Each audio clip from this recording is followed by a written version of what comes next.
उसके बाद है इफेक्टिव और एफिशिएंट। इफेक्टिव और एफिशिएंट, ठीक है, दोनों के दोनों एडजेक्टिव वर्ड्स हैं। इफेक्टिव का मतलब क्या होता है, जो प्रभाव डाल सकता है, जिसके अंदर इतनी कैपेसिटी है कि वो किसी चीज़ को क्या कर सकता है, प्रभावित कर सकता है। एफिशिएंट का मतलब होता है कुशल, योग्य किसी चीज़ के, ओके, एफिशिएंट। वैसे दोनों का अपना अपना एक वैल्यू है, अपना अपना एक मतलब है। अक्सर मैं जो चीज़ बोलता आ रहा हूँ सेंटेंस में डाल के देखेंगे तो हमें पता चलेगा कि वो प्रभावी किस तरीके से है और कुशल किस तरीके से है, ठीक है।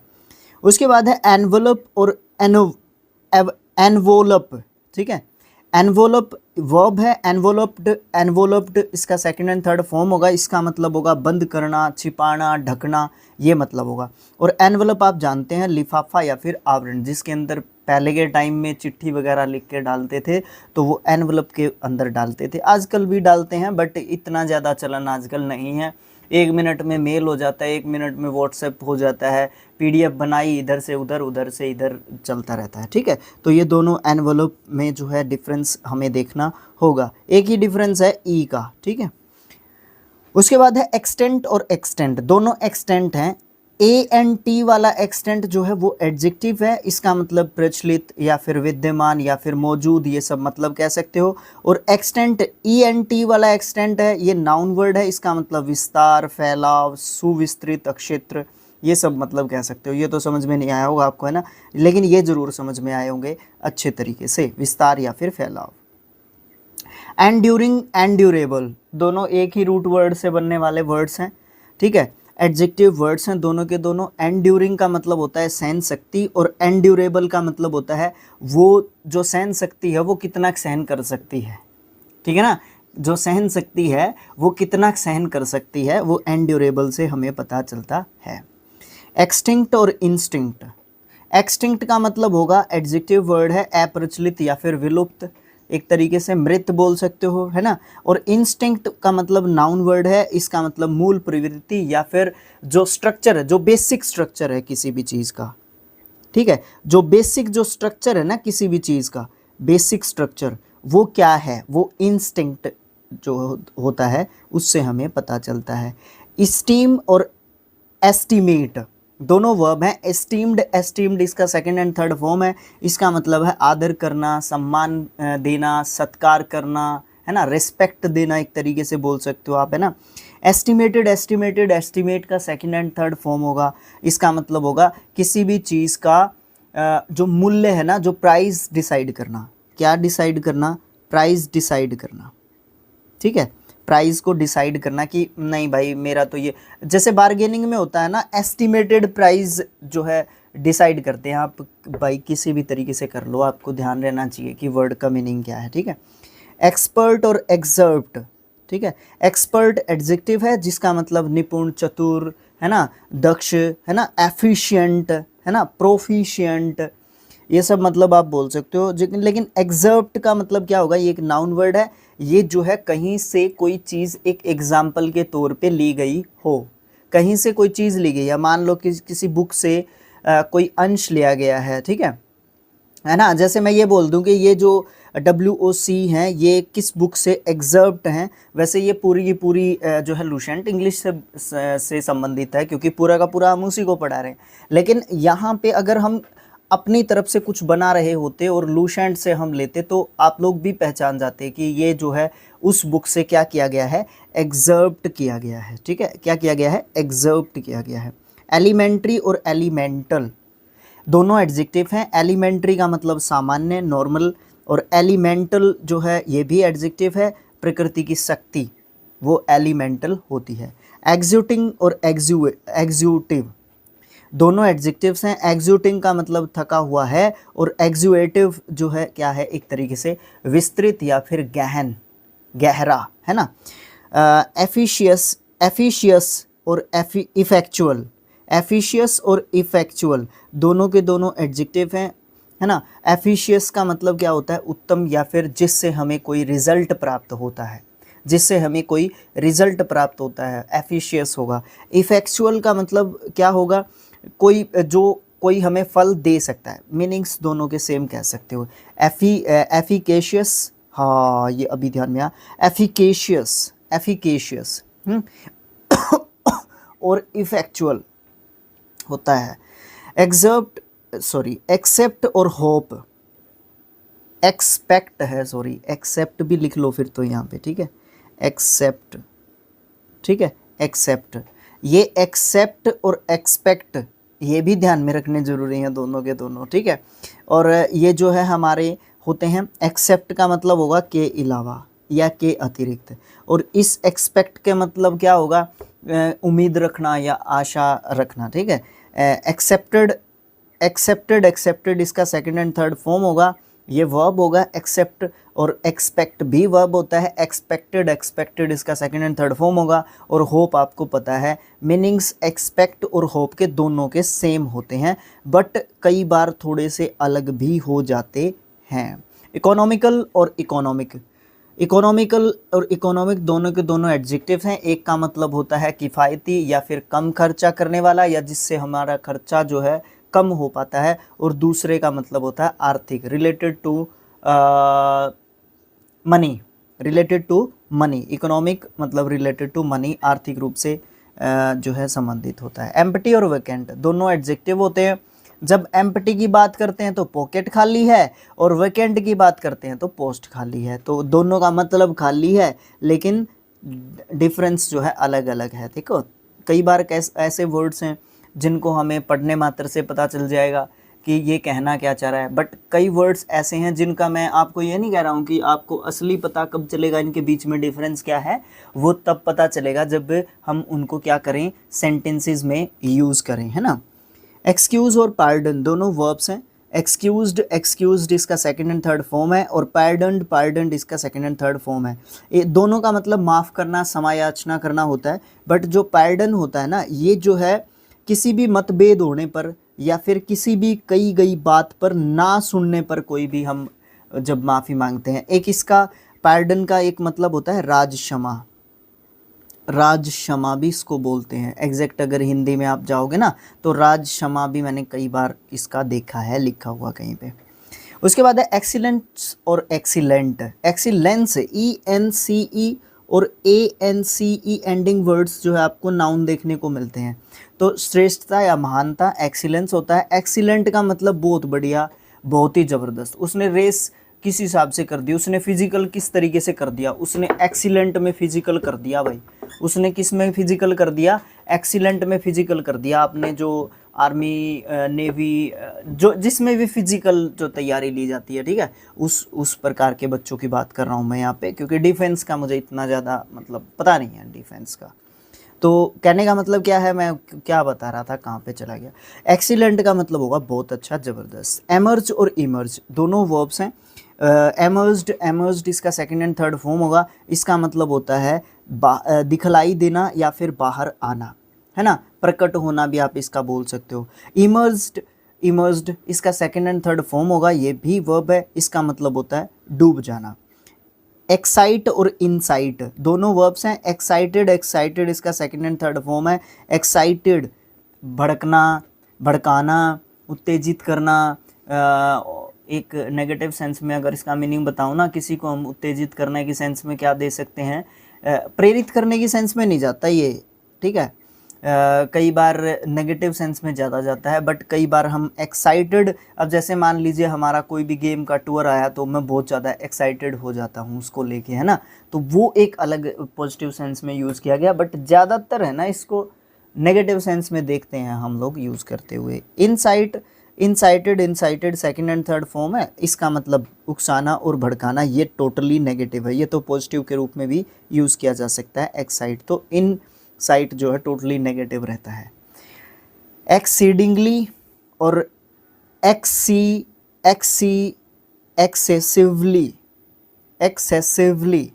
एडवर्ब हैं दोनों के दोनों। एक्सीडिंगली अत्यंत और एक्सेसिवली अतिशय रूप में, मतलब ज़्यादा से ज़्यादा, अधिक से अधिक। एक्सेप्शनल और एक्सेप्शनलेबल दोनों एडजेक्टिव। एक्सेप्शनल का मतलब असाधारण या फिर गैर मामूली, और एक्सेप्शनेबल का मतलब आपत्तिजनक या ऐतराज़ करने योग्य, जिसके ऊपर ऐतराज़ किया जा सकता है। एनवियस और एनविएबल दोनों एडजेक्टिव हैं। O U S ending words और A B L E ending words adjectives होते हैं। एनवियस का मतलब होता है ईर्ष्यालु या फिर जिसको क्या हो, एक दूसरे को देख के जलन हो। और एनविएबल वो जलन करने योग्य कोई चीज़ या वो क्वालिटी जिसके कारण आपको जलन होती है। इल्यूड और एल्यूड दोनों वर्ब्स हैं। इल्यूडेड इसका सेकंड एंड थर्ड फॉर्म है। इसका मतलब होता है चालाकी से बच के निकल जाना। और एल्यूड के सेकंड एंड थर्ड फॉर्म है। इसका मतलब है किसी बात की ओर संकेत करना। उसके बाद है एक्सपेडिएंट और एक्सपेडिटियस, ठीक है, दोनों एक ही वर्ड से बनते हैं, एक्सपेडिएट, ठीक है। और एडजेक्टिव वर्ड्स हैं। एक्सपेडिएंट का मतलब होगा लाभदायक, जिससे कुछ फ़ायदा हो। एक्सपेडिटियस का मतलब होता है शीघ्र या फिर जल्दी या फिर दक्ष या निपुण, ये सब मतलब हम बोल सकते हैं। एक्सपेंडिचर स्पेलिंग ठीक दिख रहा होगा, EXPENDITURE, एक्सपेंडिचर, ठीक है, स्पेलिंग टेस्ट के हिसाब से भी इम्पोर्टेंट वर्ड है। नाउन वर्ड है, इसका मतलब होता है खर्चा या व्यय। एक्सपेंसेस इसका मतलब लागत, खर्चा, क्रय राशि या शुल्क जितना भी होगा। और सेंटेंस में यूज़ करके देखोगे तो आपको और ज़्यादा डिफरेंस क्लियर होगा इसके बीच में।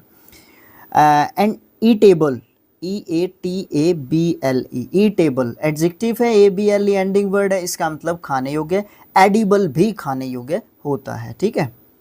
दोनों को सेम सेंस में यूज़ कर सकते हो, कहीं कहीं पे आपको डिफरेंस भी देखने को मिल सकता है।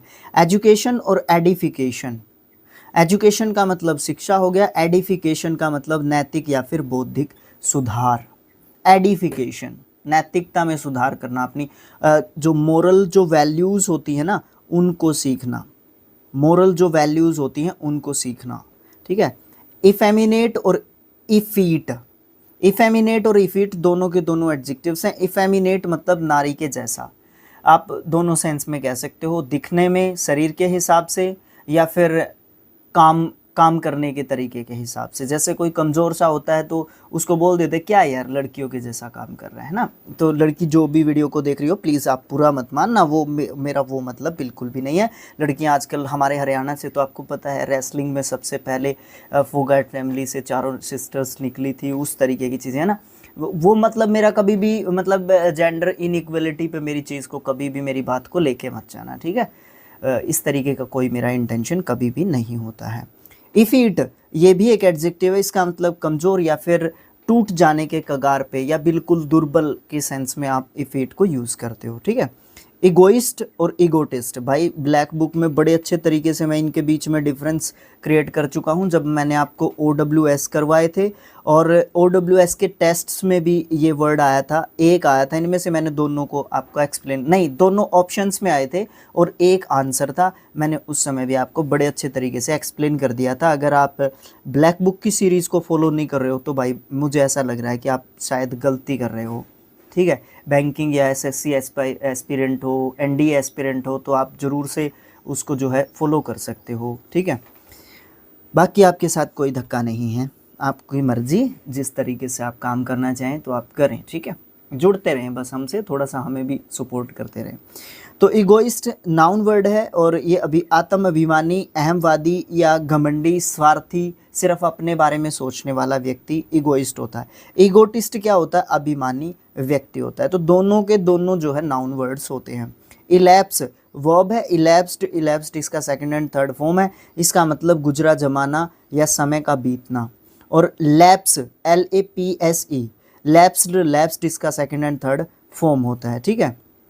तो इसका मतलब होता है गिरना या फिर फिसल जाना। और फिर एक और लैप्स होता है, ये नाउन के रूप में यूज़ करते हैं सेम स्पेलिंग को, सही रास्ते से भटक जाना या समय के निकल जाने की जो बात होती है उसको हम लैप्स बोलते हैं। इलीट और इलाइट, इलेक्ट,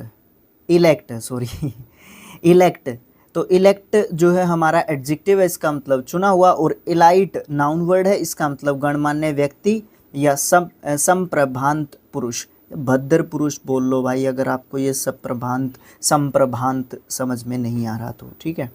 एलिवेटेड और इलेटेड दोनों एडजेक्टिव्स हैं। एलिवेटेड का मतलब होता है ज़मीन की सतह से ऊंचा उठा हुआ, ठीक है। और इलेटेड इसका मतलब हर्षित, उल्लासित, बहुत ज़्यादा खुश, जिसकी खुशी का कोई भी ठिकाना नहीं है, वो इलेटेड है। एलोक्वेंस और एलिजेंस, एलिजेंस, ठीक है। एलोक्वेंस वाक्पटुता, बातचीत करने की कला।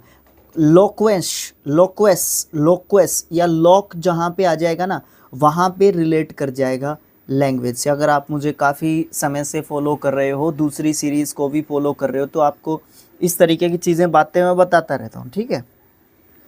एलिजेंस, एलिजेंस का मतलब क्या होगा? ललित्य या फिर पवित्रता, सौंदर्य, स्वच्छता, है ना। ये सब मतलब हम एलिजेंस के जोड़ते हैं या रखते हैं। इमोशनल और इमोटिव दोनों एडजेक्टिव हैं। इमोशनल का मतलब भावनात्मक या फिर भावजन्य, और इमोटिव का मतलब मनोभाव उत्पन्न करने वाला, मन के भावों को दर्शाने वाला, इमोटिव, है ना। एंडेमिक, पैंडेमिक और एपिडेमिक, भाई पैंडेमिक भी होता है एक, पैंडेमिक, ठीक है। इसका मतलब आप मुझे कमेंट बॉक्स में लिख के बताओगे, क्योंकि जब भी इनमें से एक की भी बात आती होगी, या तो मैंने दो बताए होंगे या मैंने आपसे पूछे होंगे, बात तीनों की चली होगी, पक्का चली होगी। अब दो को देख लो, तीसरा पेंडेमिक है, वो आप मुझे बताओगे, ठीक है। देखो, एंडेमिक एडजेक्टिव वर्ड है, इसका मतलब है स्थानीय मनुष्यों में प्रचलित कोई भी बीमारी से ही रिलेट कर लो आप, ठीक है। एपिडेमिक का मतलब होता है, नाउन वर्ड है, और इसका मतलब है महामारी। ये कुछ एक पर्टिकुलर क्षेत्र में क्या करती है, एक निश्चित टाइम पे वो चीज़ आती ही आती है, बीमारी से ही रिलेट कर लो। और पैंडेमिक जैसे कोरोना था, ठीक है, ये पूरे वर्ल्ड में एक साथ आती है पैंडेमिक, ठीक है। ये मैंने ही बता दिया, आपने बताना चाहिए था, वैसे आपसे मैंने क्वेश्चन बहुत कम किए हैं। एंटिमोलॉजी नाउन वर्ड है, लॉजी मीन्स स्टडी। ये ऐसी ऐसी बातें मैं आपको बताता रहता हूँ, ठीक है ना। Study of something, it means logy, logy means study of something. तो एंटिमोलॉजी का मतलब होता है कीट विज्ञान, जिसमें हम छोटे छोटे इंसेक्ट्स के बारे में हम क्या करते हैं, जांचते हैं। आइटिमोलॉजी क्या होता है? शब्द साधन, शब्दों का इतिहास, मतलब स्रोत के बारे में जानना। मतलब जो शब्द होते हैं, वर्ड्स के जो मीनिंग्स होते हैं, ठीक है, या फॉर्मेशन ऑफ वर्ड्स, शब्दों की संरचना कैसे हुई, कहाँ से हुई, किस प्रकार से हुई, है ना। तो वो सब चीज़ें हम आइटिमोलॉजी के तहत जानते हैं। इवैसे एनविशेज और एनविजन दोनों वर्ब्स हैं। एनविसेज्ड सेकंड एंड थर्ड फॉर्म है, इसका मतलब होता है विचार करना या फिर सोच समझ लगाना अपनी। और एनविजन का मतलब क्या होता है? एनविजन्ड इसका सेकंड एंड थर्ड फॉर्म है, इसका मतलब होता है ध्यान करना या धारणा बनाना, या अपना एक प्रोस्पेक्ट अपने दिमाग में बनाना, ठीक है। एनवी और जेलसी, एनवी जो है दोनों तरीके से यूज़ किया जा सकता है, ठीक है।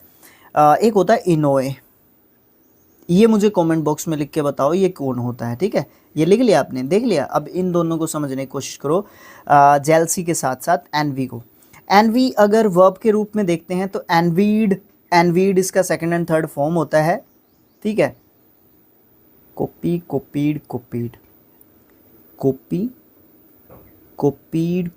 हाँ ठीक है।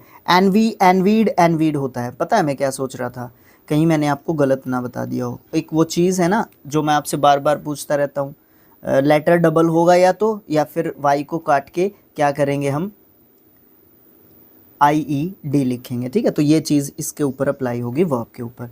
तो एनवी का मतलब क्या होगा? ईर्ष्या करना या फिर जलन होना। और एनवी का नाउन के रूप में ईर्ष्या या फिर जलन होगा। और जेलसी का मतलब नाउन के रूप में आपको पता है। जेलसी को भाई एडजेक्टिव मत समझ लेना, ठीक है, ये एक नाउन वर्ड है। एपीग्राम, एपीग्राफ, एपीटफ और एपीथेट, भाई अच्छे वर्ड है, चारों के चारों नाउन्स हैं। एपीग्राम का मतलब होता है कोई भी चुटकुला या फिर सूक्ति किसी भी लाइन को बोल देते हैं। जैसे शायरी वगैरह करते हैं तो वो काफिया मिलाते हैं, वो चीज़ आप सूक्ति से रिलेट कर सकते हो। एपीग्राफ इसका मतलब शिलालेख, आदर्श वाक्य, जहाँ पे पत्थर वगैरह पे लिखे होते थे, है ना, सारनाथ का स्तंभ, ये सब चीज़ आपने देखी होंगी, उसको आप रिलेट कर सकते हो किससे? एपीग्राफ से। एपीटैफ स्मारक या फिर कब्र या फिर समाधि के ऊपर लिखी गई कोई भी लेख या बात, है ना, उस पर्टिकुलर पर्सन के बारे में जिसकी वो क्या है, स्मारक है, कब्र है या समाधि है, वो एपिटैफ होती है। एपिथेट क्या होता है, विशेषण या फिर उपाधि, किसी को कोई उपाधि दी जाती है, ठीक है। शेरे पंजाब है ना, मुल्तान का सुल्तान है ना, इस तरीके की। ये क्या, किंग, जैसे विराट कोहली को किंग दी हुई है, मुल्तान का सुल्तान वीरेंद्र सहवाग को दी हुई है ना, इस तरीके की ये उपाधियां होती हैं, ठीक है। उसके बाद है इक्वेबल और एक्विटेबल, दोनों एडजेक्टिव्स हैं। इक्वेबल का मतलब होगा सम, शांत स्वभाव का या शांत चित्त वाला, शांत मन वाला, है ना। एक्विटेबल उचित, निष्पक्ष या फिर न्याय संगत जो है होता है। इरोड वर्ब होता है और कोरोड भी वर्ब होता है। इरोड, इरोडेड, इरोडेड इसका सेकंड एंड थर्ड फॉर्म होता है। इसका मतलब गुटक जाना, खा जाना, नष्ट करना। और कोरोडिड, कोरोडिड, कोरोड का सेकंड एंड थर्ड फॉर्म होता है। इसका मतलब धीरे धीरे किसी चीज़ का डिके होना, DECAY, डिके। डिके मतलब धीरे धीरे किसी चीज़ का खत्म होना, ठीक है। या मूर्छा खा जाना, जैसे बेहोश हो जाना, मूर्छा का मतलब बेहोश होना होता है, ठीक है, बेहोश। उसके बाद है यूजीनिक्स। यूजीनिक्स भाई थोड़ा सा मुश्किल सा वर्ड आप इसको बोल सकते हो एक तरीके से। यूजीनिक्स नाउन वर्ड है और जेनेटिक्स है ना। टिक्स, टिक्स ICS आ रहा है पीछे है ना, जैसे फिजिक्स, इकोनॉमिक्स है ना, वो वाली चीज़ आ रही है, वो वाली साउंड आ रही है पीछे। तो यूजेनिक्स जो है नाउन वर्ड है, मानव जाति की उन्नति का विषयक शास्त्र या सृजन विज्ञान की जो ह्यूमन डेवलपमेंट है, मानव जो विकास है वो किस तरीके से हुआ है ना, कैसी कैसी परिस्थितियों से मानव ने अपने आप को आज जो है विज्ञान के तौर पे अपने आप को जो है अपनी बुद्धि के तौर पे क्या क्या चीज़ें आज के समय पे अचीव की हैं, प्रकृति के मामले में किस तरीके की चीज़ें रही हैं। भाई ये तो वाइड हो जाएगा, दर्शन शास्त्र में घुस जाएंगे फिर हम लोग, है ना, बहुत सारी चीज़ें मिक्स हो जाएंगी। जेनेटिक्स मतलब उत्पत्ति विषयक शास्त्र है ना, जीन से संबंधित, ठीक है। इवेजन या फिर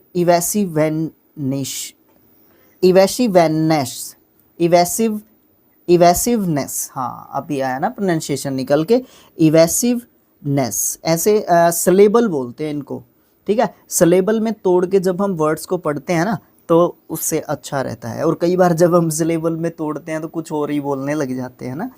तो इवेसिवनेस नाउन वर्ड है। NESS अगर किसी वर्ड के पीछे है तो ऑफ कोर्स वो एक नाउन है। इसका मतलब कपटता, टालमटोल, उत्प्रेक्षा भाव, मतलब किसी की तरह किसी को नेग्लेक्ट करना, भाई ये बोल सकते हो आप। इवेजन का मतलब बचाव या फिर टालमटोल, दोनों का मतलब इवेजन और इवेसिवनेस जो है हमारा, दोनों एक ही बात होती है। इवेंट्स और इवोक, इवेंट्स और इवोक दोनों वर्ब्स हैं। इवेंट्ड इसका सेकंड एंड थर्ड फॉर्म है। इवेंट्स का मतलब प्रदर्शित करना, टू परफॉर्म समथिंग, ठीक है।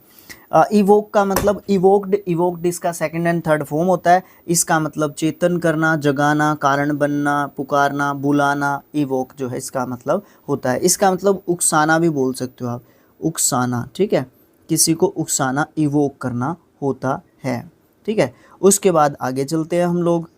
उसके बाद है एक्सरबेट और एक्सपरेट, दोनों वर्ब्स हैं। एक्सरबेटेड सेकंड एंड थर्ड फॉर्म है। इसका मतलब कटु बनाना या फिर बदतर बनाना, मतलब कोई चीज़ आपको सुधारने के लिए दे दी, भाई मैं आपको नहीं कहूँगा, मैं अपने आप को बोलता हूँ, आपने मुझे कोई भी चीज़ ठीक करने के लिए दे दी कि आप है ना इस चीज़ को ठीक कर दो, और मैंने क्या कर दिया, उस चीज़ को और भी ज़्यादा ख़राब कर दिया, तो आप मुझे ये बोल सकते हो कि आपने इस चीज़ को है ना एक्सरबेट कर दिया, आपने इस चीज़ को और ज़्यादा ख़राब कर दिया, सिचुएशन को और ज़्यादा ख़राब कर दिया, आपने भड़का दिया उस चीज़ को, ठीक है। एक्सपरेटेड जो है इसका सेकंड एंड थर्ड फॉर्म बोल सकते हो। नाराज़ करना या फिर क्रुद्ध करना, इसमें आप किसी भी व्यक्ति को करते हो, इसमें आप किसी भी चीज़ को या फिर किसी भी सिचुएशन को ख़राब करते हो। एक्सटल्ट और एक्सोल्ट दोनों वर्ब हैं। एक्सटल्टेड इसका सेकंड एंड थर्ड फॉर्म है। इसका मतलब होता है प्रशंसा करना। एक्सल्ट की सेकंड एंड थर्ड फॉर्म है।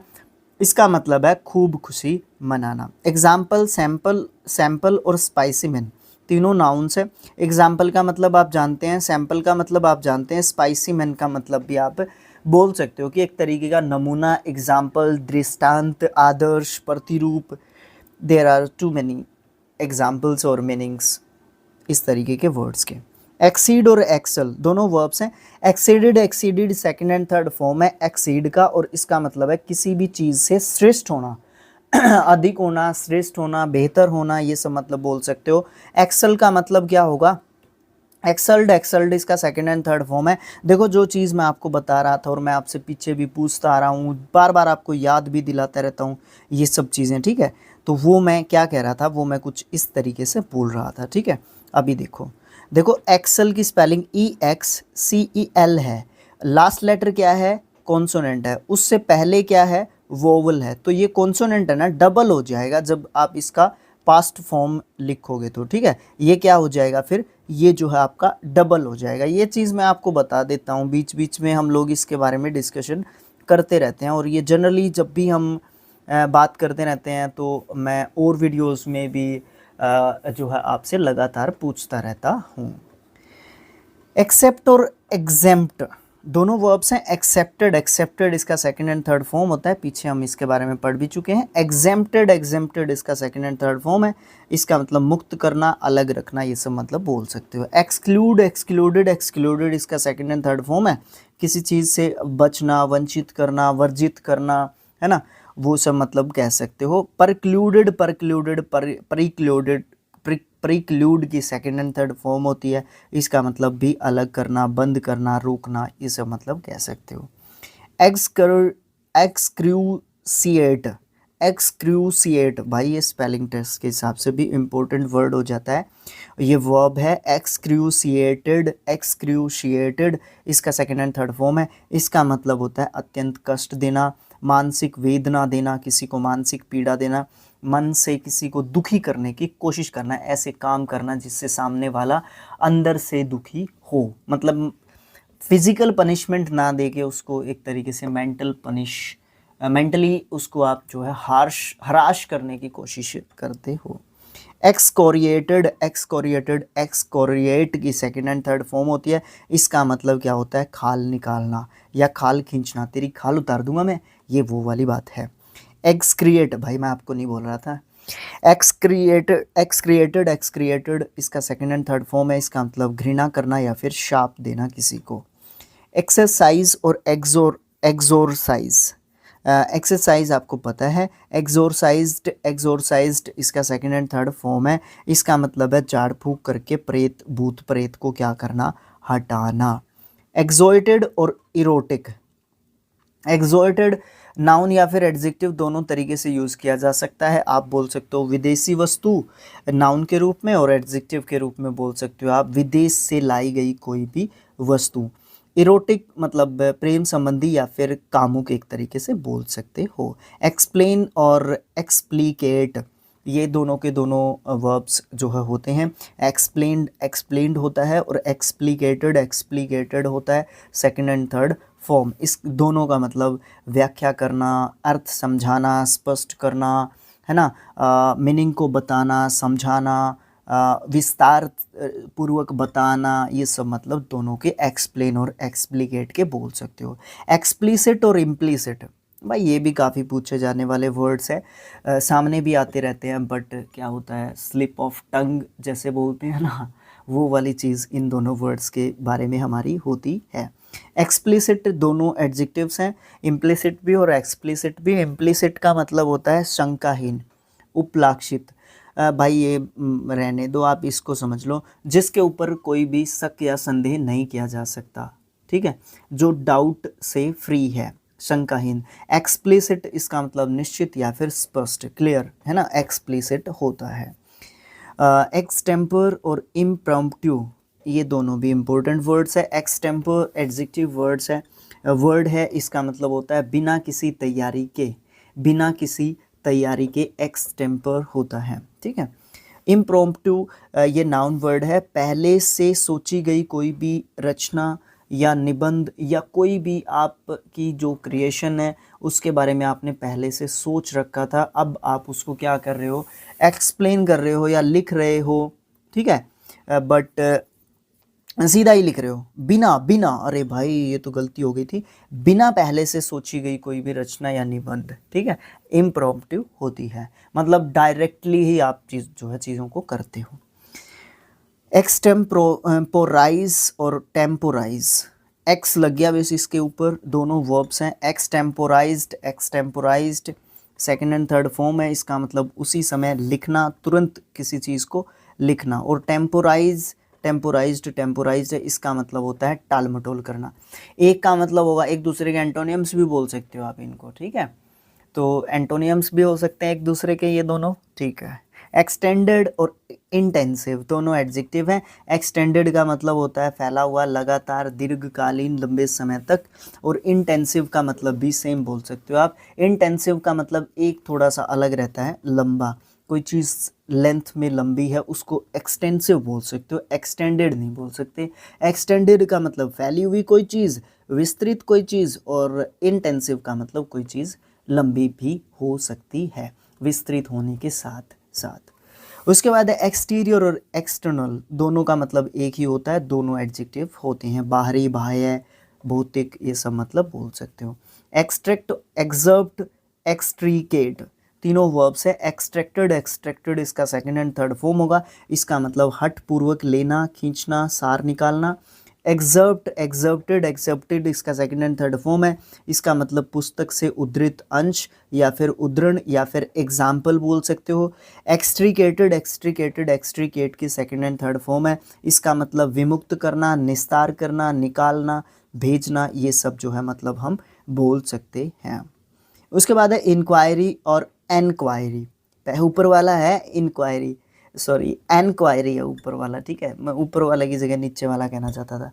तो हमारा एनक्वायरी और इंक्वायरी दोनों के दोनों नाउन वर्ड्स होते हैं। इंक्वायरी का मतलब होता है पूछताछ, जांच पड़ताल, है ना, देख रेख, ये सब मतलब बोल सकते हो। ज़्यादातर इन दोनों को आप छोड़ सकते हो, बट ये दोनों ध्यान में रहेंगे। इंक्वायरी में भी सभी यही चीज़ हम कह सकते हैं। उसके बाद हम बात करेंगे अपने वर्ड्स से रिलेटेड, जो हमारे होंगे एफ लेटर से रिलेटेड, ठीक है, उसके इन वर्ड्स के बारे में हम बात करेंगे नेक्स्ट वीडियो में, ठीक है, ठीक है ना। इसी तरीके से पार्ट्स बाय पार्ट्स वीडियोस आएंगे, और लास्ट में आपको कंबाइंड एक वीडियो मिल जाएगा, वन वीडियो